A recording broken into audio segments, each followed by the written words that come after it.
ಶ್ರೀಮತಿ ರಾಮಾನುಜಾಯ ನಮಃ.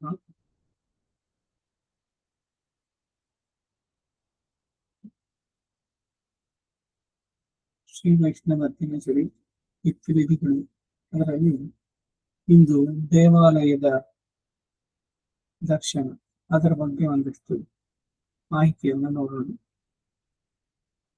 ಭಗವಂತ ಭಕ್ತರನ್ನು ಅನುಗ್ರಹಿಸೋದಕ್ಕೆ ಪರ, ವ್ಯೂಹ, ವಿಭವ, ಹಾರ್ದ, ಅರ್ಚ ಇಂತಹ ಬೇರೆ ಬೇರೆ ರೂಪದಲ್ಲಿ ಅನುಗ್ರಹಿಸುವುದಕ್ಕಾಗಿ ಇದ್ದಾನೆ. ಅದರಲ್ಲಿ ಪರ ಅಂದ್ರೆ ವೈಕುಂಠದಲ್ಲಿ ಇರುವಂತಹ ಪರವಾಸುದೇವ, ವ್ಯೂಹ ಅಂದ್ರೆ ವಾಸುದೇವ ಸಂಕರ್ಷಣ ಪ್ರದ್ಯುಮ್ನ ಅನಿರುದ್ಧ ರೂಪಿಯಾಗಿ, ಆ ಅನಿರುದ್ಧನೇ ಕ್ಷೀರಾಬ್ಧಿನಾಥ ತಿರುಪಾರ್ಕಡನ್, ಮೂರೆಡ್ಡಿ ದಿವ್ಯಕ್ಷೇತ್ರದಲ್ಲಿ ಈ ಶರೀರದೊಂದಿಗೆ ನಾವು ನೋಡಕ್ಕಾಗದೇ ಇರುವಂತದ್ದು ಇದೆರಡು. ಇನ್ನು 106 ಕ್ಷೇತ್ರಗಳನ್ನ ಕನ್ಯಾಸ್ತುತೆ ಭಾರತ ಭೂಮಿ ಭಾಗಿ ಅಂತ ಭಾಗವತದಲ್ಲಿ ಹಾಗೆ ಪುಣ್ಯ ಭೂಮಿ, ಕರ್ಮಭೂಮಿ, ಆತ್ಮದ ಉದ್ಧಾರ, ಇಲ್ಲಿ ಅದಕ್ಕೆ ಬಹಳ ಸೂಕ್ತವಾದಂತ ಸ್ಥಳ ಅಂತ.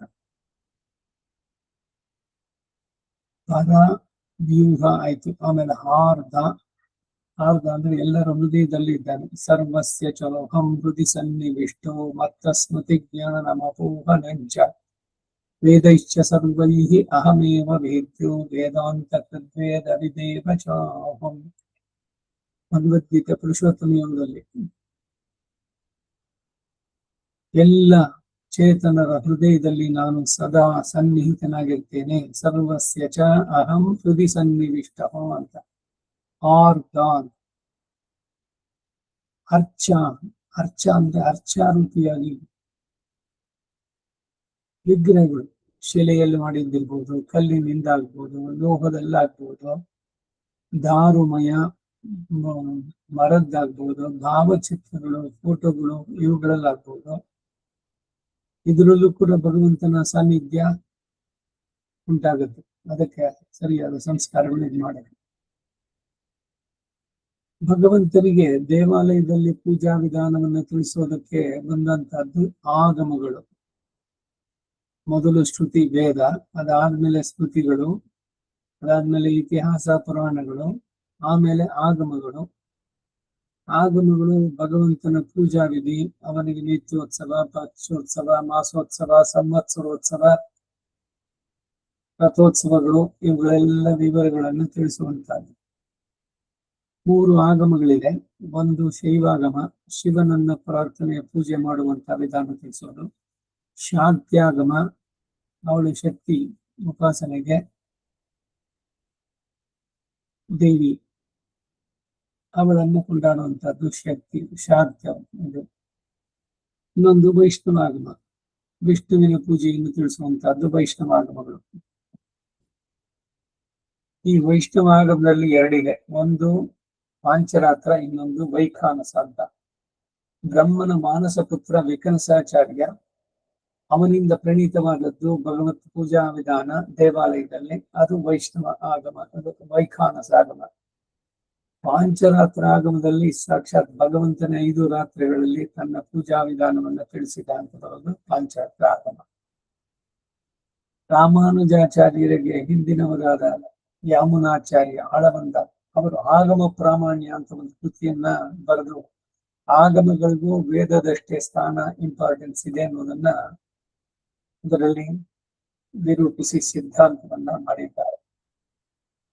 ಸೊ ವೈಷ್ಣವ ಆಗಮದಲ್ಲಿ ಪಾಂಚರಾತ್ರ ಅಥವಾ ವೈಷ್ಣವ ವೈಖಾನಸ ಯಾವ್ದಾದ್ರೂ ಆಗ್ಬೋದು. ಯಾವ ದೇವಸ್ಥಾನದಲ್ಲಿ ಏನ್ ಪದ್ಧತಿ ಇದೆಯೋ ಒಂದು ಆಗಮದ್ದು ಇನ್ನೊಂದು ಆಗಮಕ್ಕೆ ಸಾಂಕರ್ಯ ಆಗ್ಬಾರ್ದು. ಈಗ ವೈಖಾನಸ ಆಗಮದಲ್ಲಿ ಮಾಡುವಂತ ಅರ್ಚಕ ಬಂದು ಪಾಂಚರಾತ್ರದಲ್ಲಿ ಮಾಡೋದಿಲ್ಲ, ಹಾಗೇನೆ ಪಾಂಚರಾತ್ರದ ವೈಖಾನಸದಲ್ಲಿಲ್ಲ. ಬೆಂಗಳೂರಿನಲ್ಲಿ ಕೋಟೆ ಶ್ರೀನಿವಾಸ ದೇವಸ್ಥಾನ ಇದು ಪಾಂಚರಾತ್ರ ಆಗಮ. ಬಳೆಪೇಟೆ ನರಸಿಂಹ ದೇವಸ್ಥಾನ ಇದು ವೈಖಾನಸ ಆಗಮ. ಹೀಗೆ ಉದಾಹರಣೆ ಹೇಳಿದ್ರೆ ತಿರುಪತಿನಲ್ಲಿ ನಡೆಯೋದು ವೈಖಾನಸ ಆಗಮ. ಶ್ರೀರಂಗದಲ್ಲಿ ಮೇಲ್ಕೋಟೆ ಎಲ್ಲೆಲ್ಲ ನಡೆಯೋದು ಪಾಂಚರಾತ್ರ ಆಗಮ. ಸ್ವಲ್ಪ ವ್ಯತ್ಯಾಸಗಳಿದೆ ಪೂಜಾ ವಿಧಾನದಲ್ಲಿ, ಕಲ್ಪಗಳಲ್ಲಿ ನಡೆಸುವಂತ. ದೇವಾಲಯದಲ್ಲಿ ಭಗವಂತನನ್ನ ಒಂದು ದೇವಾಲಯ ನಿರ್ಮಾಣ ಆಯಿತು, ಮೂರ್ತಿಯನ್ನ ಶಿಲ್ಪಿಯಿಂದ ಕೆತ್ತಿಸಿ ಅಂದಾಗ ಅದು ಬರೀ ಶೋಪೀಸ್ ಆಗುತ್ತೆ. ಅದಕ್ಕೆ ಸಂಸ್ಕಾರಗಳೆಲ್ಲ ನಡೆಯುವಂತದ್ದು. ಜಲಾದಿವಾಸ, ಧಾನ್ಯಾದಿವಾಸ, ವಸ್ತ್ರಾದಿವಾಸ, ಹೀಗೆ ಬೇರೆ ಬೇರೆ ಪುಷ್ಪಾದಿವಾಸ, ಫಲಾದಿವಾಸ ಎಲ್ಲ 9 ಅಧಿವಾಸಗಳೆಲ್ಲ ಮಾಡಿ ಆಮೇಲೆ ನೇತ್ರೋನ್ಮೀಲನ ಅಂತ ಅದಕ್ಕೆ ಪ್ರಾಣ ಪ್ರತಿಷ್ಠೆಯನ್ನು ಮಾಡ್ತಾರೆ. ಆ ಪ್ರತಿಷ್ಠೆ ಆದ್ಮೇಲೆ ವೈಖಾನಸವಾಗ್ಲಿ ಪಾಂಚರಾತ್ರವಾಗ್ಲಿ ಬೆಳಗ್ಗೆ ಸಂಜೆ 2 ಹೊತ್ತು ತಪ್ಪದೆ ಆರಾಧನೆ, ನಿತ್ಯ ಆರಾಧನೆ ನಡೆಯಬೇಕು. ದೇವಾಲಯಗಳಿಗೆ ನಾವು ನಮ್ಮ ಗೃಹಕೃತ್ಯದ್ದು ಎಲ್ಲ ಮುಗಿಸ್ಕೊಂಡು ಮನೆಯ ಆರಾಧನೆಯನ್ನ ಅಲ್ಲಿಗೂ ಕೂಡ ಹೋಗಿ ಬರಬೇಕು. ನಮ್ಮ ಊರುಗಳಿಗೆ ಹೋದಾಗ ಬೆಳಗಿನಲ್ಲಾದ್ರೆ ಭಗವಂತನಿಗೆ ಅಭಿಷೇಕ ಇದೆ, ಅದರಲ್ಲಿ ಭಾಗವಹಿಸೋದು. ನಿಮಗೆ ಬರುವಂತಹ ಎಲ್ಲ ವೇದವೋ, ದಿವ್ಯ ಪ್ರಬಂಧವೋ, ಸ್ತೋತ್ರ ಸಾಹಿತ್ಯವೋ ಅದನ್ನೆಲ್ಲ ಭಗವಂತನಲ್ಲಿ ಅಲ್ಲಿ ಹೇಳುವಂತ ಶಾತುಮರೆಗೆ ಇದ್ದು ಆ ಶಾತುಮರೆ ದರ್ಶನ ಮಾಡಿ ತೀರ್ಥ ಪ್ರಸಾದವನ್ನು ಸ್ವೀಕಾರ ಮಾಡಿ ಬರುವಂತ. ದೇವಾಲಯಕ್ಕೆ ಹೋಗ್ಬೇಕಾದ್ರೆ ಸ್ವರೂಪದಲ್ಲಿ ಹೋಗ್ಬೇಕು, ಊರ್ಧ್ವಕುಂಡ ಧರಿಸಿರ್ಬೇಕು. ಗೃಹಸ್ಥರು ಕಚ್ಚೆ ಪಂಚೆ, ಸ್ತ್ರೀಯರು ಸೀರೆ ಉಟ್ಕೊಂಡು, ಮದುವೆ ಆಗದೆ ಇರೋರು ಅಥವಾ ಆಗದವರಾಗ್ಲಿ ಈ ಶಾರ್ಟ್ಸ್, ಜೀನ್ ಪ್ಯಾಂಟು ಇದೆಲ್ಲ ದೇವಸ್ಥಾನಕ್ಕೆ ಹೋಗ್ತಾರೆ. ಒಂದು ಡಿಸಿಪ್ಲಿನ್. ಈಗ ಶಾಲೆಗೆ ಹೋಗ್ಬೇಕಾದ್ರೆ ಮಕ್ಕಳು ಯೂನಿಫಾರ್ಮ್ ಹಾಕೊಳ್ಳಾಗೆ ದೇವಸ್ಥಾನಕ್ಕೆ ಹೋಗ್ಬೇಕಾದ್ರೆ ದೇವರನ್ನ ಬರಿಗೈನಾದ್ರು ನೋಡಬಾರ್ದು. ಏನಾದ್ರು ಹಣ್ಣು ಇವುಗಳನ್ನು ತಗೊಂಡು ಹೋಗಿ ಪತ್ರಂ ಪುಷ್ಪಂ ಫಲಾಂತೋ ಅಂತ ಹೇಳದಂತೆ ಭಗವಂತನಿಗೆ ನೀಡಿ ಅನ್ನುವಂಥದ್ದು. ದೇವಾಲಯದ ಪ್ರಾಂಗಣವನ್ನು ಮಾಡಿದ್ರೆ ಸಾಮಾನ್ಯವಾಗಿ ಗರುಡ ಇದು ಕಂಬ ಇದೆ, ಧ್ವಜಸ್ತಂಭ. ಅದರ ಹೊರಗಡೆನಲ್ಲೇನೆ ನಿಂತ್ಕೊಂಡು ಆ ದೇವಾಲಯದಲ್ಲಿರುವಂತಹ ಸಮಸ್ತ ಪರಿವಾರ, ಒಂದು ದ್ವಾರಪಾಲಕರು, ವಿಷ್ಣು ಪಾರ್ಷದರು, ಶ್ರೀದೇವಿ, ಭೂದೇವಿ, ನೀಲಾದೇವಿಯರು ಎಲ್ಲರನ್ನು ಸೇರಿಸಿ ಹೊರಗಡೆನಲ್ಲಿ ಗರುಡ ಗಂಬದ ಬಲಭಾಗದಲ್ಲಿ ಪುರುಷರು ಸಾಷ್ಟಾಂಗ ಪ್ರಣಾಮ ಮಾಡುತ್ತಾರೆ, ಸ್ತ್ರೀಯರು ಪಂಚಾಂಗ ಪ್ರಣಾಮ. ಸಾಷ್ಟಾಂಗ ಪ್ರಣಾಮ ಅಂದ್ರೆ ದೀರ್ಘವಾಗಿ ಮಾಡುವಂತದ್ರಲ್ಲಿ ದೇಹದ 8 ಅಂಗಗಳು ಆ ಪ್ರಕ್ರಿಯೆಯಲ್ಲಿ ಎಂಗೇಜ್ ಆಗಿರುತ್ತೆ. ಉರಸ ಶಿರಸ ಚೈವ ಮನಸ ವಪುಷಾಸಿರ ಪದ್ಭ್ಯಾಂ ಕರಾಭ್ಯಾಂ ಜಾನುಭ್ಯಾಂ ಪ್ರಣಾಮೋ ಅಷ್ಟಾಂಗ ಉಚ್ಯತೆ. ಶರೀರ, ಎದೆ, ಶಿರಸ್ಸು, ಕೈಗಳು, ಕಾಲುಗಳು, ಮಂಡಿಗಳು ಇವೆಲ್ಲ ಚೆನ್ನಾಗಿ ನೆಲದಲ್ಲಿ ತಾಗುವಂತೆ ವಂದನ ಮಾಡೋದ್ರ ಜೊತೆಗೆ ಮನಸ್ಸಿನಲ್ಲೂ ಭಗವಂತನನ್ನ ಹೇಳಿ ಬಾಯಿನಲ್ಲಿ ಅವನನ್ನು ಕೊಂಡಾಡೋದು. ನಮೋ ನಮೋ ವಾಂಗ್ ಮನಸಾತಿ ಭೂಮಯೇ ಸ್ತೋತ್ರರತ್ನದು. ನ ಧರ್ಮನಿಷ್ಠೋಸ್ಮಿನ ಚಾತ್ಮವೇದಿ ಕೂರ್ಮಾದೀನ್ ದಿವ್ಯ ಲೋಕಂ. ಮನೆಯಲ್ಲಿ ಪೂಜಾರೂಮಿನ ಹೊರಗಡೆ ನೆನೆಸ್ಕೊಂಡು ಅವನ ಪರಿವಾರ ಸಮೇತನಾಗಿ ವೈಕುಂಠದಲ್ಲಿ ಇದ್ದಾನಲ್ಲ ಅವನನ್ನು ನೆನೆಸ್ಕೊಂಡು ಉತ್ತರಿಯ ಹೊತ್ಕೊಂಡಿರೋದನ್ನ ಸೊಂಟಕ್ಕೆ ಕಟ್ಟಿ ದೀರ್ಘದಂಡ ಪ್ರಣಾಮವನ್ನು ಮಾಡುವುದು. ಕೈ 2 ಜೋಡಿಸಿ ಮಾಡುವಂತ ಪಂಚಾಂಗ ನಮಸ್ಕಾರ ಸ್ತ್ರೀಯರಿಗೆ ಹೇಳಿರೋದು. ಪಾದಾಂಗುಳಿಭ್ಯಾಂ ಜಾನುಭ್ಯಾಂ ಶಿರಸಾಚಾಮನಿಂ ಸ್ಪೃಶೇತೆ ಬದ್ಧಾಂಜಲಿ ನಮಸ್ಕೃಯಾತೆ ಸಹ ಪಂಚಾಂಗ ಉದಾಹೃತಃ ಅಂತ. ಕಾಲು ಬೆರಳು, ಮಂಡಿಗಳು, ಶಿರಸ್ಸು ಇವು ಕೈಯನ್ನ ಜೋಡಿಸಿ ಮಾಡುವಂತಹದ್ದು. ಸ್ಕ್ವಾಟಿಂಗ್ ಪೊಸಿಷನ್, ಕಾಲನ್ನು ಮಡಿಸ್ಕೊಂಡು ನಮಸ್ಕಾರ ಮಾಡಿದ್ರೆ 5 ಅಂಗಗಳು ಸೇರಿ ಮಾಡುವಂತಹದ್ದು. ದೇವಾಲಯದಲ್ಲಿ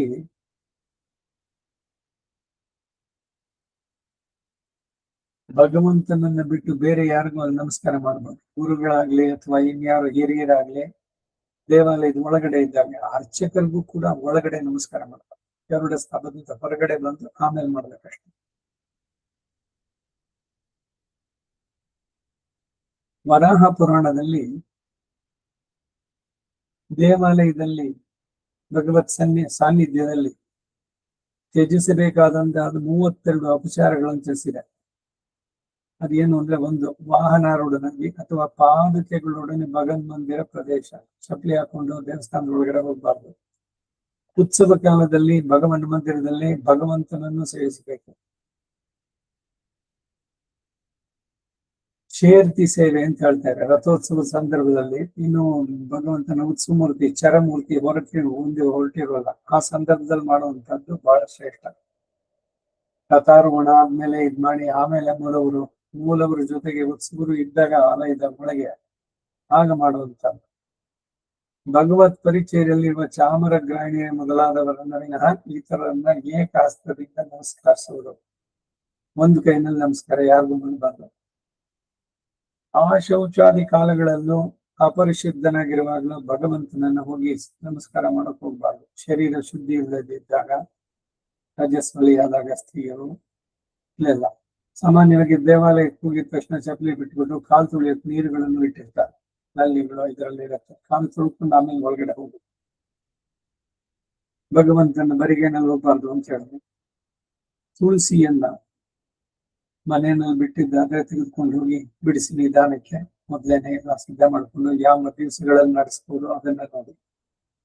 ತುಳಸಿಯನ್ನು ಮಾತ್ರ ಖರೀದಿಸಿ ತರೋದು ಬೇಡ, ಯಾಕೆಂದ್ರೆ ಗಿಡವನ್ನೇ ಮುರಿತಾರ.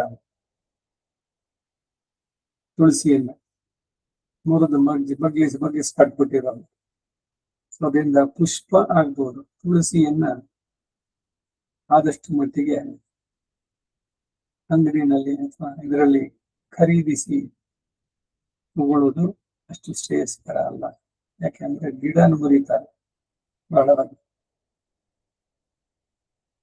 ಭಗವತ್ ಸನ್ನಿಧಿಯಲ್ಲಿ ಕಾಲ್ನಿಟ್ಕೊಂಡು ಕೂತ್ಕೊಳ್ಳೋದು, ಮಲಗೋದು, ಊಟವನ್ನು ಮಾಡೋದು ಇದಾಗಬಾರದು. ಅದಕ್ಕೇನೆ ಹೊರಗಡೆ ಪ್ರಾಕಾರದಲ್ಲಿ ಬಂದ ಮೇಲೆ ದೇವಾಲಯದ ಒಳಗಡೆನಲ್ಲಿ ಗರ್ಭಗೃಹದಿಂದ ಮುಂದೆ ನಾವೆಲ್ಲ ನಿಂತ್ಕೊಳ್ತೀವಲ್ಲ, ಆ ಜಾಗದಲ್ಲಿ ಅಲ್ಲಿ ಭಗವಂತನನ್ನ ಸೇವೆ ಮಾಡಿ ತೀರ್ಥ ಪ್ರಸಾದ ಹೊರಗಡೆನಲ್ಲಿ ಕೊಡುವಂಥದ್ದು. ಎಂಜಲು ಮೈಲಿಗೆ ಇದೆಲ್ಲ ಅಲ್ಲಿ ಸ್ವಲ್ಪ ಎಲ್ಲ ಗಮನಿಸಬೇಕಾಗುತ್ತೆ. ಪರಸ್ಪರ ಭಗವತ್ ಗಂಧರಹಿತವಾದ ಲೋಕವಾರ್ತೆಗಳನ್ನು ನೋಡೋದು. ಏನೋ ಪಾಲಿಟಿಕ್ಸ್ ಮತ್ತೊಂದು ಇಲ್ಲ ಇನ್ಯಾರೋ ಅಪರೂಪವಾಗಿ ಸಿಕ್ಕಿದ್ದಾರೆ ಅವ್ರ ಜೊತೆನಲ್ಲಿ ಏನು ಇದೆಲ್ಲ ದೇವಸ್ಥಾನದಲ್ಲಿ ದೇವರ ಸಾನ್ನಿಧ್ಯದಲ್ಲಿ ಇರಬಾರ್ದು. ಅನ್ನೋದ್ರಿಂದ ಆ ಗಾಂಭೀರ್ಯತೆ ಸಭೆ ಇದನ್ನ ಸಭ್ಯತೆಯನ್ನ ಕಾಪಾಡಬೇಕು. ಗಟ್ಟಿಯಾಗಿ ಮಾತನಾಡಬಾರ್ದು. ವ್ಯರ್ಥವಾದ ಮತ್ತು ಅನಿಷ್ಟವಾದ ವಾರ್ತೆಗಳನ್ನ ಆಡಬಾರ್ದು. ಭಗವತ್ ಸನ್ನಿಧಿಯಲ್ಲಿ ನಗೋದಾಗ್ಲಿ ರೋದನವಾಗ್ಲಿ ಕೂಡುದು. ದೇವಾಲಯದಲ್ಲಿ ಜಗಳ ಮಾಡೋದು ಅಥವಾ ಶಿಕ್ಷೆ ಮಾಡೋದು, ಅನುಗ್ರಹಿಸುವುದು ಇದ್ಯಾವುದು ಆಗ್ಬಾರ್ದು. ಸ್ತ್ರೀಯರುಗಳಲ್ಲಿ ಕ್ರೀಡಾಸೂಚಕವಾದ ಮಾತುಗಳಾಡಬಾರ್ದು.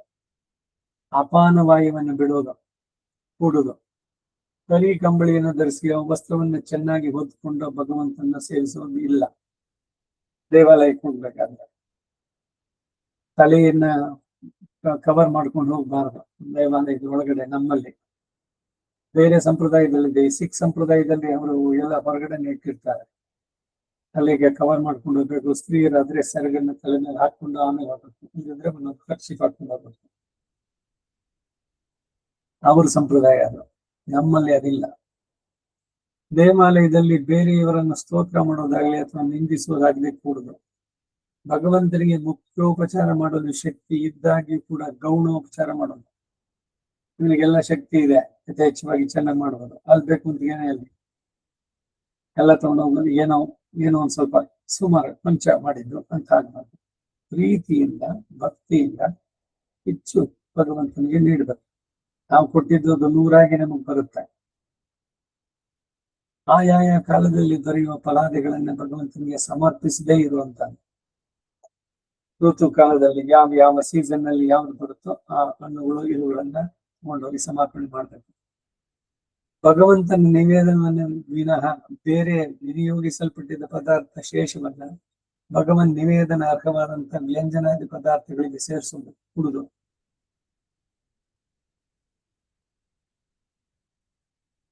ಭಗವಂತನಿಗೆ ನಮ್ಮ ಹಿಂಭಾಗವನ್ನು ತೋರಿಸ್ಕೊಂಡು ಬರ್ಬಾರ್ದು. ಅದಷ್ಟು ಗೌರವದಿಂದ ಒಂದು ರಾಜಾದಿರಾಜ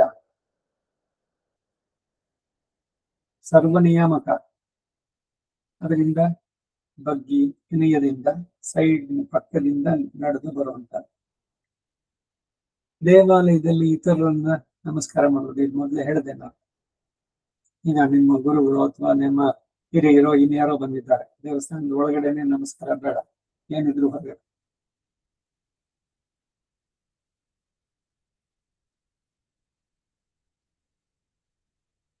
ಆದಷ್ಟು ಮೌನವಾಗಿದ್ದು ಭಗವಂತನ ಬಗ್ಗೆ ಮನಸ್ಸು ಚಿಂತನೆ ಆ ಕಡೆ ಇರ್ಬೇಕು, ಬೇರೆ ಚಿಂತನೆಗಳನ್ನ ದೂರೀಕರಿಸ್ಬೇಕು. ಆ ಭಗವಂತನ ಸಾನ್ನಿಧ್ಯದಲ್ಲಿ ಇದ್ದಾಗ್ಲೇನೇನೆ ಸಕಾರಾತ್ಮಕವಾದಂತಹ ತರಂಗಗಳು ಬರುತ್ತೆ, ಮನಸ್ಸು ಅದಕ್ಕೆ ಆನಂದವಾಗುತ್ತೆ. ಏನೋ ಒಂದು ದೇವಸ್ಥಾನಕ್ಕೆ ಹೋಗಿ ಬಂದ ಒಂದು ಆನಂದ, ಯಾಕೆಂದ್ರೆ ವೈಬ್ರೇಷನ್ ಅಲ್ಲಿ ಯೋಗದಲ್ಲಿ ಇವರುಗಳು ಗೊತ್ತಾಗತ್ತೆ.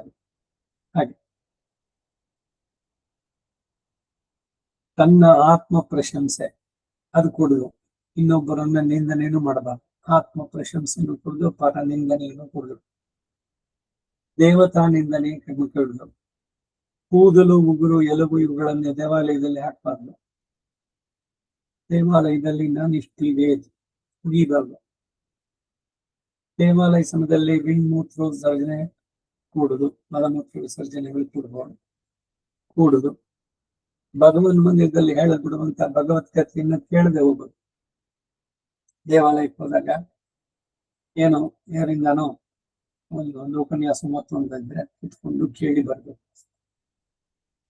ಸಭಾ ಮರ್ಯಾದೆ ಇದೆಲ್ಲ ದೇವಾಲಯದಲ್ಲಿ ಭಗವದ್ಗೀತೆಯನ್ನು ಕೇಳದೆ ಬರುವಂತ.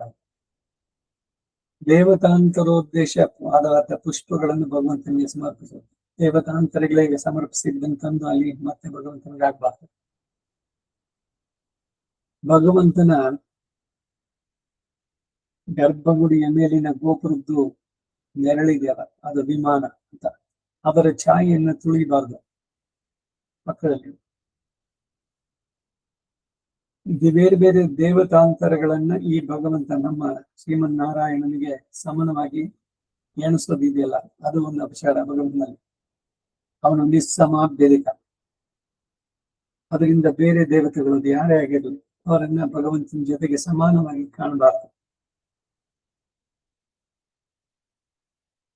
ಭಗವಂತನಿಗೆ ನಿವೇದವಾದಂತಹ ಅರ್ಹವಾಗುವಂತಹ ಪುಷ್ಪಾದಿಗಳನ್ನ ಮೊದಲೇ ಮೂಸಿ ನೋಡೋದು. ಅದಕ್ಕಾಗಿನೇ ನೋಡಿ ಭಗವಂತನಿಗೆ ಪುಷ್ಪವನ್ನು ತರಬೇಕಾದ್ರೂ ಮೂಗು ಎಲ್ಲ ಮುಚ್ಚಿಬಿಟ್ಟಿರ್ತಾರೆ, ವಸ್ತ್ರದಿಂದ ಕವರ್ ಮಾಡಿ ಕಣ್ಣು ಮಾತ್ರ ಅವನು ಕಾಣಿಸ್ಕೊಂಡು ಮಾಡಿ.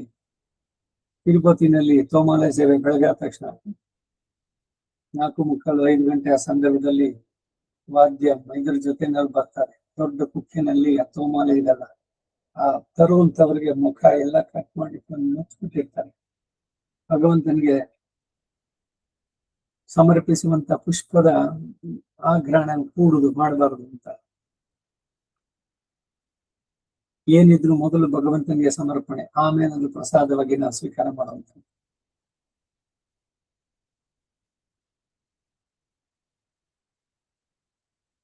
ಭಗವತ್ ಸೇವೆಗೆ ಬಂದಿರುವ ಶೂದ್ರಾದಿಗಳನ್ನು ಸ್ಪರ್ಶಿಸಿ ಸ್ನಾನ ಮಾಡುವುದು. ಅಯ್ಯೋ ಅವರನ್ನು ಮುಟ್ಕೊಂಡೆ ಅಂತ ದೇವಾಲಯದ ಒಳಗಡೆ ಇಲ್ಲ. ಹಾಗೇನೇನೆ ರಥೋತ್ಸವದಲ್ಲಿ ರಥಾರೋಹಣ ಆದ ಸಂದರ್ಭದಲ್ಲಿ ಪೂರ್ಣವಾಗಿ ಅಲ್ಲೆಲ್ಲ ಸಾತ್ವಿಕವಾದಂತಹ ಪರಿಸರ ಎಲ್ಲ ಪುರ, ಅಲ್ಲಿ ಇದೆಲ್ಲ ಬರೋದಿಲ್ಲ, ದೋಷಗಳಾಗೋದಿಲ್ಲ. ತುಂಬಾ ಜನ ಸೇರಿರ್ತಾರೆ, ನುಗ್ಗು ಬರ್ತಾರೆ, ಅವರು ಬರ್ತಾರೆ, ಇವರು ಯಾರೋ ಮುಟ್ಕೊಂಡು ಹೋಗಿ ಸ್ನಾನ ಮಾಡಿದ್ರೆ ಅಪಚಾರ ಆಗುತ್ತೆ. ಯಾಕಂದ್ರೆ ಆ ಸಂದರ್ಭದಲ್ಲಿ ಎಲ್ಲರೂ ಭಕ್ತರೇನೆ, ಅವರಲ್ಲಿ ಆ ಭಕ್ತಿಯ ಭಾವ ಅದು ಬಹಳ ಮುಖ್ಯವಾದ. ಬೇರೆ ಸಂದರ್ಭದಲ್ಲಿ ಸ್ಪರ್ಶ ದೋಷ ಇವೆಲ್ಲ ಉಂಟಾಗುತ್ತೆ, ಆಗ ಆ ಸಂದರ್ಭದಲ್ಲಿ ಇಲ್ಲ. ಉತ್ಸವ ಕಾಲಗಳಲ್ಲಿ ಅವರುಗಳಿಗೆ ಸ್ಪರ್ಶನ ಆದ್ರೆ ಬಂದು ಆಮೇಲೆ ಸ್ನಾನ ಮಾಡೋದು ತಪ್ಪು. ಭಗವದ್ ಉದ್ದೇಶವಾದ ದೀಪಗಳನ್ನ ಇತರ ಕಾರ್ಯಕ್ಕೆ ಉಪಯೋಗಿಸುವುದು ಅಥವಾ ಹೊರಗೆ ತಗೊಂಡು ಹೋಗೋದು. ಭಗವಂತನಿಗೆ ಅಂತ ಏನು ನೆಟ್ಟಿದ್ದೀರೋ ಅದನ್ನ ಬೇರೆ ಬೇರೆ ಅದಕ್ಕೆ ಉಪಯೋಗಿಸಬಾರದು. ಇಂತಹ ಅಪಚಾರಗಳೆಲ್ಲ ಮಾಡದೆ ಭಗವಂತ ಸ್ತುತಿ ಪ್ರಿಯ, ಸ್ತೋತ್ರಗಳನ್ನೇ ನೀಡುವುದು. ಮುಕುಂದ ಮಾಲೆಯಲ್ಲಿ ಜಕ್ವೇ ಕೀರ್ತೆ ಕೇಶವ ಮುರರಿ ಪುಂಚೇತೋ ಭಜ ಪಾಣಿದ್ವಂದ ಸಮರ್ಚಯ ಅಚ್ಯುತ ಕಥಾ ಸ್ತೋತ್ರದ್ವಯತ್ವಂ ಶೃಣು ಕೃಷ್ಣಂ ಲೋಕೆ ಯಲೋಚನದ್ವಯ ಹರೇರ್ ಗಚ್ಛಾಂಗ್ರಿ ಯುಗ್ಮಾಲಯಂ. ಅಂಗ್ರಿ ಯುಗ್ಮಗಳು ದೇವಾಲಯಕ್ಕೆ ಹೋಗಿ ಬರಬೇಕು. ಕಾಲು ಭಗವಂತ ಕೊಟ್ಟಿದ್ರೆ ಸಾರ್ಥಕತೆ ಅದ. ಸೊ ಅದರಿಂದ ದೇವಾಲಯಕ್ಕೆ ಹೋಗಿ ಪ್ರದಕ್ಷಿಣೆಯನ್ನು ಮಾಡೋದು. ಆ ಪ್ರದಕ್ಷಿಣೆ ಮಾಡಿದಾಗ ಹಿಂದ್ಗಡೆನಲ್ಲಿ ಭಗವಂತನ ಹಿಂಭಾಗಕ್ಕೆ ಆ ಕಡೆ ಬಂದಾಗ ಅಲ್ಲಿ ಏನೋ ಮುಟ್ಟಿ ಕಣ್ಮುಟ್ಟು ಅದೆಲ್ಲ ಏನ್ ಬೇಕಿಲ್ಲ. ಎಲ್ಲ ಮೊದಲೇ ಇಲ್ಲಿ ಧ್ವಜಸ್ತಂಭದ ಹತ್ರನೇ ದೀರ್ಘದಂಡ ಪ್ರಣಮೋ ಸಾಷ್ಟಾಂಗವೋ ಪಂಚಾಂಗವೋ ನಮಸ್ಕಾರ ಆಗಿದೆ, ಎಲ್ಲ ನೋಡಿ ಬರುವಂತದ್ದು. ಇನ್ನು ಶಠಾರಿ ಬಂದಾಗ ಮೈಯನ್ನು ಬಗ್ಸಿ ಪ್ರೀತಿಯಿಂದ ಭಗವಂತನ ಸಾಕ್ಷಾತ್ ಪಾದ ನಮ್ಮ ತಲೆ ಮೇಲೆ ಕದಾನು ಸಾಕ್ಷಾತ್ಕರವಾಣಿ ಕಿಂಕರಿದ ಕದಾ ಪುನಶ್ಯಂಕ ರಥಾಂಗ ಕಲ್ಪಕ ಧ್ವಜಾರವಿಂದಾಂಕುಶವಜ್ರಲಾಂಛನಂ ತ್ರಿವಿಕ್ರಮತ್ವ ಚರಣಾಂಬುಜದ್ವಯಂ ಮದೀಯ ಮೂರ್ಧಾನಂ ಅಲಂಕರಿಷ್ಯಸಿ ಕದಾ. ಮೊದಲಿದ್ದ ಪದ ಕಡೆಗೆ ಸೇರಿಸ್ಕೊಂಡ್ರೆ ನನ್ನ ತಲೆಯನ್ನು ಅಲಂಕರಿಸೋದು ಯಾವಾಗ? ಸ್ತೋತ್ರ ರಂಗದಲ್ಲಿ ಆಳವಂದರವರು ಹೇಳಿದ್ರು. ಹಾಗೆ ದೇವಾಲಯಕ್ಕೆ ಹೋದಾಗ ಶಠಾರಿ, ಅದೇನು ಅಂದ್ರೆ ಭಗವಂತನ ಪಾದಕ್ಕೆ ಶಠ ಎನ್ನುವ ಮಾಯೆಯನ್ನ ದೂರ ತಳ್ಳುದವರು ಶಠಾರಿ. ಸಾಕ್ಷಾತ್ ನಮ್ಮಾಳ್ವಾರ ಸ್ವರೂಪವೇ ಅದು ಶಠಾರಿ. ಸೊ ಅದನ್ನು ಭಕ್ತಿಯಿಂದ ತಲೆ ಬಗ್ಗಿಸಿ ಸ್ವೀಕಾರ ಮಾಡ್ತೀವಿ. ತೀರ್ಥವನ್ನು ಸ್ವೀಕಾರ ಮಾಡಬೇಕಾದ್ರೆ ಕೈನಲ್ಲಿ ವಸ್ತ್ರ ಅಥವಾ ಟವಲ್ ತುರಿಯ ಏನೇ ಹೊತ್ಕೊಂಡಿರ್ತೀವೋ ಅದನ್ನ ಹಿಡ್ಕೊಂಡು ಕೆಳಗಡೆ ತೀರ್ಥವನ್ನು ಚೆಲ್ಲಬಾರ್ದು. ಭಗವಂತನಿಗೆ ಎಷ್ಟು ಮುಖ್ಯನೋ ಹಾಗೆ ಭಗವತ್ ಪ್ರಸಾದಕ್ಕೂ ಅಷ್ಟೇ ಮುಖ್ಯವಾದದ್ದು. ಇನ್ನು ಈ ಮಂಗಳಾರತಿ ಮಾಡಿಬಿಡ್ತಿರ್ತಾರೆ, ಅದು ಅವರ ಅಭ್ಯಾಸ. ಏನು ಅರ್ಚಕರಿಗೆ ಎಲ್ಲರಿಗೂ ತೋರಿಸೋದು ಏನೋ ಒಂದಷ್ಟು ಹಣ ಅದು ಇದು ಹಾಕ್ತಾರೆ, ಅದಕ್ಕಾಗಿರ್ತಾರೆ. ನಮಗೆ ಅದೆಲ್ಲ ಏನು ಮಾಡ್ಬೇಕಲ್ಲ, ಅದನ್ನ ಕೈಯನ್ನೆಲ್ಲ ಅನ್ಕೊಂಡು ಕಣ್ಣನ್ನು ಮುಚ್ಕೊಂಡು ಏನಿಲ್ಲ, ಕೈ ಮುಗಿಯೋದಷ್ಟೇ. ಅದು ಭಗವಂತನಿಗೆ ನೀವು ಸಮರ್ಪಣೆ ಮಾಡಿ ಹಣ ಹಾಕೋದಕ್ಕೆ ತಪ್ಪೇನಿಲ್ಲ. ಆದ್ರೆ ಕೈನಲ್ಲಿ ಹಿಂಗ್ ಅನ್ಕೊಂಡು ಕೈ ಮುಟ್ಕೊಳ್ಳೋದು, ತಲೆ ಮುಟ್ಕೊಳ್ಳೋದು ಇದೆಲ್ಲ ಬೇಕಿಲ್ಲ. ಇದು ನಮ್ಮ ಸಂಪ್ರದಾಯದಲ್ಲಿ ಇಲ್ಲ. ಮತ್ತೆ ದೇವಾಲಯದಲ್ಲಿ ಯಾರು ಮಾಡ್ತಾರೆ ಅಂತ ನಾವು ಅದ್ ಮಾಡಕ್ ಹೋಗ್ಬಾರ್ದು. ನಮಗ್ ನಾವೇ ಪ್ರದಕ್ಷಿಣೆ ಮಾಡ್ಕೊಂಡು ಅದು ಸೋಹಂ ಭಾವೇನ ಪೂಜೆತ್ ಅಂತ ಅದ್ವೈತದವರು ಸಹ ಭಗವಂತ ನಾನೇ ಬ್ರಹ್ಮ, ಅಹಂ ಬ್ರಹ್ಮಾಸ್ಮಿ ಅಂತ ಹೇಳ್ಕೊಂಡು ತಮಗ್ ತಾವೇ ಪ್ರದಕ್ಷಿಣೆ ಮಾಡ್ಕೊಳ್ತಾರೆ. ನಮ್ಮ ಸಂಪ್ರದಾಯ ಪೂರ ವಿರುದ್ಧವಾದದ್ದು. ನಾವೆಂದಿಗೂ ಭಗವಂತನಾಗೋಕ್ಕಾಗಲ್ಲ. ನಾವು ಭಗವಂತನ ಕಿಂಕರು, ದಾಸೋಹಂ, ದಾಸರು ಕಿಂಕರರಾಗಿರುವಂತ. ಅದರಿಂದ ನಮಗ್ ನಾವೇ ಸುತ್ತ ಹೋಗ್ಬಿಟ್ಟು ನಮಸ್ಕಾರ ಮಾಡೋದಿಲ್ಲ. ದೀರ್ಘದಂಡ ಪ್ರಣಾಮ, ಅದು ಗರುಡ ಸ್ತಂಭ ಇದೆಲ್ಲ ಅದರ ಹತ್ರ, ಗರುಡ ಎಂಬುದ ಹತ್ರ ಹೊರಗಡೆನಾಗಿ ನಮಸ್ಕಾರ ಮಾಡ್ತಾರೆ. ತೀರ್ಥವನ್ನ ಇದನ್ನ ಬರುವಂತ ಸ್ತೋತ್ರಗಳನ್ನ ನೆನ್ಪಾಡಿ ನೀವು ಕೂತ್ಕೊಂಡು ಒಂದ್ ಕಡೆ ಪ್ರಾಕಾರದಲ್ಲೋ ಇದ್ರಲ್ಲೋ ಜಪಿಸ್ಕೊಂಡು, ಅವಕಾಶ ಇದ್ರೆ ಭಗವಂತನ ಮುಂದೆ ಅರ್ಚನೆ ಇದೆಲ್ಲ ಆಗ್ಬೇಕಾದ್ರೆ ಅಷ್ಟಾವಧಾನ ಸೇವೆ ಆ ಸಂದರ್ಭದಲ್ಲಿ ಭಾಗವಹಿಸ್ಬೋದು. ಶಾತುಮನೆ ಕಡೆಯಲ್ಲಿ ಮಂಗಳ ಶಾಸನ, ಪಿತ್ತಂಶಿದ ಕಾಲೆ ವಂಗ ಕಡಲ್ ಬೆಳಗ್ಗೆ, ಸಾಯಂಕಾಲದಲ್ಲಿ ಆಳಮಾಮರತ್ತಿನ ಮೇಲೆ ಕೊಂಡಲ್ ಬಣ್ಣನೆ ಅಮಲನಾದಿತ್ಯಂದು. ಇದು ರಾಮಾನುಜರು ಪರಂಪರೆಯಲ್ಲಿ ಮುಂದಕ್ಕೆ ಎಲ್ಲ ದೇವಾಲಯದಲ್ಲಿ ಹೇಗೆ ನಡೆಸ್ಬೇಕು ಅನ್ನೋದನ್ನೆಲ್ಲ ತಿಳಿಸಿದ್ದಾರೆ. ಶ್ರೀರಂಗದಲ್ಲಿ ರಾಮಾನುಜರು ಕೋಯಿಲ್ ಒಳಗು ಅಂತ ಒಂದು ಡೈರಿ ತರ ಪ್ರತಿ ದಿವಸ, ಈಗ ಚಿತ್ತಿರೈ ಅವರು ಚೈತ್ರ ಮಾಸ ಅದರ ಮೊದಲನೇ ದಿನ ಎರಡಾಮ್ ತಿರುನಾಳ್, ಮೂರರಾಮ್ ತಿರುನಾಳ್ ಅಂತ ಆ ರೀತಿ ಏನು ಪೂಜೆ ಯಾವ ಉತ್ಸವ ನಡೀಬೇಕು ಅನ್ನೋದನ್ನೆಲ್ಲ ಬರೆದಿಟ್ಟಿದ್ದಾರೆ. ಎಲ್ಲ ಈಗ ಆ ರೀತಿನೆಲ್ಲ ನಡೆಯುತ್ತೆ. ಹಾಗೇನೆ ಮೇಲ್ಕೋಟೆನಲ್ಲೂ ಕೂಡ ಅದೇ ರೀತಿ ಒಂದು ಜಯಾಖ್ಯ ಸಂಹಿತೆ, ಇನ್ನೊಂದು ಈಶ್ವರೀಯ ಸಂಹಿತೆ ಪಂಚರಾತ್ರದಲ್ಲಿ. ಅವುಗಳನ್ನು ಆಧರಿಸಿ ಅದೇ ರೀತಿ ನಡೆಯುತ್ತೆ. ಒಂದು ಚೂರು ವ್ಯತ್ಯಾಸ ಇರುತ್ತೆ. ಎಲ್ಲ ಕಟ್ಟಳ ಹೀಗೆ ನಡಿಬೇಕು ಅಂತ. ಹಾಗೆ ದೇವಾಲಯದಲ್ಲಿ ರಾಮಾನುಜರ 6 ಮಾತುಗಳು ಕಡೆಯಲ್ಲಿ ಕೊಡ್ಬೇಕಾದ್ರೆ, ಅವ್ರ ಶಿಷ್ಯರಿಗೆಲ್ಲ ಹೇಳ್ಬೇಕಾದ್ರೆ ಅವ್ರು ಹೇಳಿದ್ದು, ಅದ ಒಂದು ದಿವ್ಯ ಕ್ಷೇತ್ರದಲ್ಲಿ 1 ವರ್ಷ ನೀವು ವಾಸ ಮಾಡಿ, ಶ್ರೀರಂಗ, ಕಾಂಚೀಪುರ, ಮೇಲ್ಕೋಟೆ, ಇದು ತಿರುಪತಿ ಇಂಥ ಕಡೆಗಳಲ್ಲಿ 1 ವರ್ಷ ಇರ್ಬೇಕು. ಯಾಕೆ 1 ವರ್ಷ ಅಲ್ಲಿ ಅಂತಂದ್ರೆ, ಪ್ರತಿ ದಿನ ದೇವಾಲಯದಲ್ಲಿ ನಡೆಯುವ ಎಲ್ಲ ಇದರಲ್ಲಿ ಭಾಗವಹಿಸಿದರೆ ಮೋಕ್ಷ ಸಾಮ್ರಾಜ್ಯ ಖಂಡಿತ. ಸಾಕ್ಷಾತ್ತಾಗಿ ಭಗವಂತನನ್ನೇ ಅಲ್ಲಿ ನೋಡಿದಾಗ ಕಣ್ಣನ್ನು ಚೆನ್ನಾಗಿ ಬಿಟ್ಟು ಭಗವಂತನನ್ನ ನೋಡಿ ಮಂಗಳಾರತಿ ಮಾಡಿದಾಗ ಸೇವೆ ಆರದ ಅಂತಾರೆ. ದೀಪವನ್ನು ಹಿಡಿದು ತೋರಿಸ್ತಾರೆ. ಪಾದದಿಂದ ತಲೆಯ ತನಕನೂ ಇಲ್ಲ, ತಲೆಯಿಂದ ಕಾಲಿನ ತನಕನೂ ಕೇಶವ ಪಾದಾನಿ. ಇದು ಅಮಲನಾದಿತಿರಾನು ಮತ್ತೆ ನಾರಾಯಣಿಯಲ್ಲಿ ಇನ್ನು ಅನೇಕ ಇವುಗಳಲ್ಲಿ ಭಗವಂತನನ್ನ ಪಾದದಿಂದ ತಲೆಯ ತನಕ ಅಥವಾ ತಲೆ ಕೇಶದಿಂದ ತೆಗೆದು ಕಾಲಿನ ಒಂದರ ತನಕ ವರ್ಣನೆ ಇದೆ. ಭಗವದ್ ಧ್ಯಾನ ಸೋಪಾನ ಇದು ಕೂಡ ಅದನ್ನೇ ಹೇಳುವಂತ. ಹಾಗೆ ದೇವಾಲಯದಲ್ಲಿ ಹೋದಾಗ ಬೇರೆ ಎಲ್ಲ ಚಿಂತನೆಗಳು, ಥಾಟ್ಸ್ಗಳು, ಅದೇನೋ ಯೋಚನೆಗಳು ಅಥವಾ ಇನ್ನೊಬ್ಬರ ಜೊತೆ ಮಾತಾಡೋದು ಇದೆಲ್ಲ ಇತ್ತಾನೆ ಬಂತಲ್ಲ ಅಕ್ಷರಗಳು, ಅದೆಲ್ಲ ಬಿಟ್ಟು ಚೆನ್ನಾಗಿ ಭಗವಂತನನ್ನ ನೋಡಿ ಆರತಿ ಆಗ್ಬೇಕಂದ್ರೆ ಕಣ್ಣು ಮುಚ್ಕೋಬೇಡಿ. ಕಣ್ಣು ಮುಚ್ಕೊಂಡು ಕೆನ್ನೆ ಕಟ್ಕೊಂಡು ಬಂದ್ರೆ ಆಮೇಲೆ ಏನು, ನೀವು ತಿರುಪತಿಗೂ ಎಲ್ಲ ಹೋಗಿದ್ರೆ ಎಲ್ಲಾನು ಜ್ಞಾಪಕ ಇದೆ. ಅಲ್ಲಿ ಬೇರೆ ಏನೇನು ಮಾಡಿದ್ದು, ಹೋಟೆಲ್ಗೆ ಹೋಗಿದ್ದು, ಅಲ್ಲಿ ತಿಂದಿದ್ದು, ಇಲ್ಲಿ ಮಾಡಿದ್ದು, ಅಲ್ಲಿ ಕಾದಿದ್ದು ಎಲ್ಲ, ಬಟ್ ಭಗವಂತನ ಮುಖ ಮಾತ್ರ ನೆನಪಾಗಲ್ಲ. ಯಾಕೆಂದ್ರೆ ಬೇರೆ ಎಲ್ಲದನ್ನು ಗಮನ ಕೊಟ್ರಿ, ಅಲ್ಲಿ ಮಾತ್ರ ಗಮನ ಕೊಡಲ್ಲ. ಅಲ್ಲಿ ಸಿಗೋದು ಕೆಲವೇ ಕ್ಷಣ. ಹಾಗೆ ಮಂಗಳಾರತಿನ ಇದು ಮಾಡಬೇಕಾದ್ರೆ ಭಗವಂತನನ್ನೇ ದೃಷ್ಟಿಸಿ ನೋಡ್ತಾ ಇದ್ರೆ ಪೂರ್ಣವಾಗಿ. ಧನುರ್ದಾಸ ರಂಗನಾಥನನ್ನ ನೋಡ್ದಂತೆ ಅವನ ಕಣ್ಣನ್ನೇ ದೃಷ್ಟಿಸ್ತಾ ಇದ್ರೆ ನಮ್ಮನ್ನೇ ನೇರವಾಗಿ ಅವನು ನೋಡ್ತಾ ಇದ್ದೇನೆ. ಇನ್ನೇನು ಅವನು ನಗುತ್ತಾ ಇದ್ದಾನೆ, ಉಗುಳ್ನಗೆಯನ್ನು ನಮ್ಮನ್ನ ಹರಿಸ್ತಾ ಇದ್ದಾನೆ. ಅವನ ಕೃಪಾ ದೃಷ್ಟಿ ನಮ್ಮ ಮೇಲೆ ಉಂಟಾಗತ್ತೆ. ಹೀಗೆ ಭಗವಂತನನ್ನು ಚೆನ್ನಾಗಿ ನೋಡಿ ಬಂದ್ಮೇಲೆ ಕಣ್ಣು ಮುಚ್ಕೊಂಡ್ರು ಭಗವಂತ ಆಲಯದಲ್ಲಿ ನೀನು ನೋಡಿದ ಮೂರ್ತಿಯ ಚಿತ್ರಣ ಕಣ್ಣಿನ ಮುಂದೆ ಬರಬೇಕು, ಮನಃಪಟಲದಲ್ಲಿ. ಆ ರೀತಿ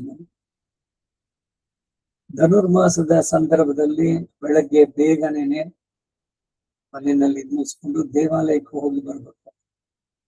ಪ್ರತಿದಿನ ಒಂದೊಂದು ಪಾಶರಗಳು ಚಾತುಮರೆಗೆ ಧನುರ್ಮಾಸ ಪೂಜಾ ವಿಧಾನ, ಆರಾಧನೆ ಇದರಲ್ಲಿ ಇನ್ನೊಂದ್ ಸ್ವಲ್ಪ ಹೇಳೋಣ. ಹೀಗೆ ಭಗವಂತನ ಇದಕ್ಕೆ ದೇವಾಲಯಗಳಿಗೆ ಯಾವುದು ನಿಮಗೆ ಹತ್ರದಲ್ಲಿ ಇದೆಯೋ ಆ ದೇವಾಲಯದಲ್ಲಿ ಹೋಗಿ ಪ್ರತಿದಿನ ಹೋದ್ರೆ ಉತ್ತಮ. ಇಲ್ಲದಿದ್ರೆ ವಾರಕ್ಕೊಂದ್ಸಲಿ ನಾವು ಪಕ್ಷಕ್ಕೊಮ್ಮೆಯಾದ್ರು ದೇವಾಲಯಕ್ಕೆ ಬರ್ಬೇಕು. ಅದನ್ನೆಲ್ಲ ಒಗ್ಗೂಡಿಸ್ಕೊಂಡ್ರೆ, ಯಾಕಂದ್ರೆ ದೇವಾಲಯಗಳೆಲ್ಲ ನಮ್ಮ ಶ್ರದ್ಧಾ ಕೇಂದ್ರಗಳು. ನಮ್ಮ ಸಂಸ್ಕೃತಿ, ನಮ್ಮ ಆಚಾರಗಳು ಇವುಗಳೆಲ್ಲ ಬರುವಂತಹದ್ದು, ಭಗವಂತನ ಕೃಪೆ ನಮ್ಮ ಮೇಲೆ ಉಂಟಾಗುವಂತಹದ್ದು, ಆ ತೀರ್ಥವನ್ನ ಭಕ್ತಿ ಪ್ರೀತಿಯಿಂದ ಸ್ವೀಕರಿಸುವಂತಹದ್ದು. ಪ್ರಥಮಂ ಕಾಯಶುದ್ಧಿ, ದ್ವಿತೀಯಂ ಧರ್ಮ ಸಾಧನಂ, ತೃತೀಯಂ ಮೋಕ್ಷಾರ್ಥಂ, ಚತುರ್ಥಂ ಶಿರಸಿ ಧಾರಯೇತ್ ಅಂತ 4 ಬಾರಿ ತೀರ್ಥ 3 ಸಲ ಕೊಟ್ಟಿದ್ದು, 4ನೇನ ತಲೆಗೆ ಹಾಕೊಳ್ಳೋದು, ಶಿರಸಿ ಧಾರಯೇತ್ ಅಂತ.